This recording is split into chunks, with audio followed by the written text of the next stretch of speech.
In this video, I am going to teach you how to pick up a dropped stitch using a crochet hook. This technique will work in stockinette stitch specifically. So as you can see here, I have dropped a stitch in my work.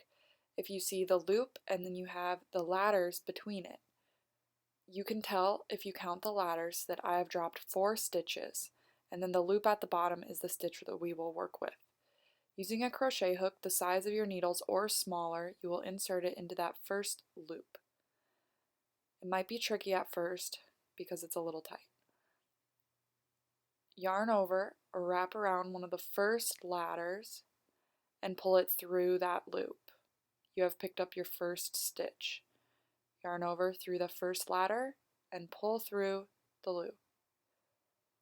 Once more, yarn over and through the loop. You have picked up 3 stitches. So we'll pick up our final stitch through the loop, and then we will insert that onto our needle.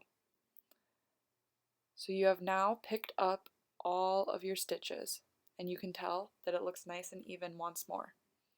So I'll show you again. I'm going to drop this stitch, just slide it off the needle, and pull it out just a couple times. Just as would happen if you dropped a stitch while you were working. So now once more, we'll insert that crochet hook into that loop.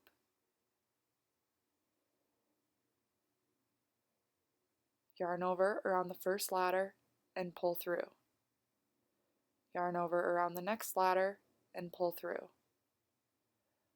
Yarn over and through. Once more, pull that ladder through the loop. Now we'll put that stitch back on our needle, and you can see once more that we picked up our stitches.